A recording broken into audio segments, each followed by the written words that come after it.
Welcome to the debate. Our focus today is quite a chilling one. The case of Ghazala Din, the care home con artist down in Southampton. Her scheme defrauded some of the facility's most vulnerable residents over a significant period. And the critical question, really, that comes out of the material is this. Was Din's success fundamentally driven by her own deliberate, calculated performance of empathy and trust, or was her ability to operate mainly enabled by the institutional and familial vulnerabilities she exploited so effectively? Exactly. And I'll be arguing today for the primacy of Din's calculated skill, her personal agency in this. Whereas I'll be taking the opposing view, emphasizing the role of opportunity and fundamentally systemic failure. Okay, well, let me start then. I see Din's success stemming from her deep, meticulous, active engagement. This wasn't just passive opportunism, it was a sophisticated, long-running operation.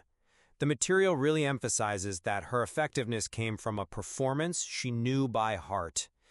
She made herself indispensable not just by being there, but by actively creating trust. That meant remembering very specific details. Asking things like, "How was your daughter's graduation, Mrs. Patel?" Or using those precise nonverbal cues, the tilt of her head, the quiet sigh of empathy. This mastery, I think, proves that the engine of her crime was her calculated performance. Behind every act of kindness, as the source says, was a calculation. I see it differently. While Din was, no doubt, adept at mimicking care, I view her primarily as an astute opportunist. Her skill was only relevant because the system effectively handed her the tools she needed. Her actions landed, they were successful, only because the environment provided such target-rich, fertile ground. The structural issue was key here. She focused specifically on residents who still handled their own finances, had no close relatives visiting regularly, or maybe whose families were just distracted or negligent. The source material makes it pretty clear her reliance was on observing these existing weaknesses, a son too busy to check statements, perhaps, or a daughter living abroad. That suggests a systemic failure. The lack of proper oversight preceded and really enabled her manipulation. That observation point is strong, I grant you that. But where does observation tip over into active predation? Din didn't just passively notice neglect. She actively steered conversations to, create new opportunities for fraud. Take Eleanor, for instance, the resident the source describes as having significant cognitive decline, whose mind wandered. Din guided Eleanor, asking these highly manipulative questions like, "Do your children take care of you properly?"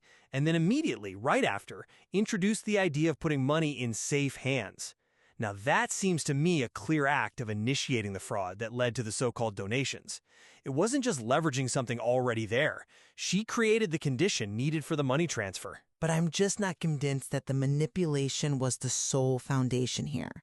Din's observation, as you acknowledge, was the real map guiding her actions. Even if we grant she was actively steering Eleanor, my core question is still, why was the system set up to allow that steering to happen so easily? Look at Mr. Thompson. Din notice his deep, pre-existing regret about not leaving enough for his grandchildren. This emotional flaw, caused by his family's circumstances, his isolation, allowed her to just nudge him towards altering his will using her forged contact. The manipulation worked, I'd argue, not because it was brilliant in itself, but because the foundation for it, that familial neglect, that emotional vulnerability, was already laid bare by external circumstances. The opportunity was just sitting there. I'm still not fully convinced by that line of reasoning. Because, look at the sheer level of precaution she took. It demonstrates an extraordinary level of agency in avoiding detection, even within an environment that, while maybe lax, wasn't entirely without scrutiny. The material notes she was careful, slower than she had ever been in Birmingham.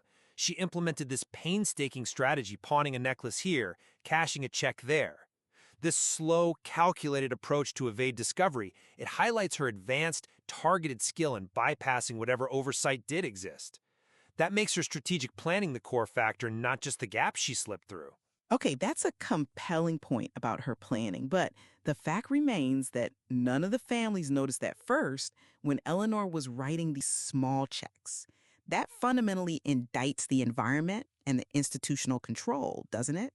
The material indicates the money wasn't vast, but it added up, suggesting this pattern of small, incremental crimes. And that, to me, points to a profound failure of institutional vigilance. Maybe high staff turnover, maybe a complete lack of mandatory third-party oversight on resident finances. Who knows? But this pervasive negligence allowed her small crimes to just compound safely over time. Her careful skill was only relevant because the system was already looking the other way, letting her hide in plain sight. So, to summarize my position, Ghazala Din's meticulous performance, her ability not just to spot vulnerabilities but to actively cultivate this intense level of trust and indispensability among both staff and residents, that was the real engine powering her successful long-term crime. And my argument remains. Din's criminal success is best viewed as a direct symptom of the pervasive isolation and familial distance within that care home setting. These conditions created the very informational and financial vulnerabilities she so expertly exploited, proving opportunity enabled by neglect was paramount. It's chilling, isn't it? The source material really highlights that duality, the gentle hands adjusting blankets, hiding the calculation, the blade beneath. It absolutely does. It demands we consider both the sophisticated personal agency involved and equally the profound systemic failure that left her victims so tragically unprotected.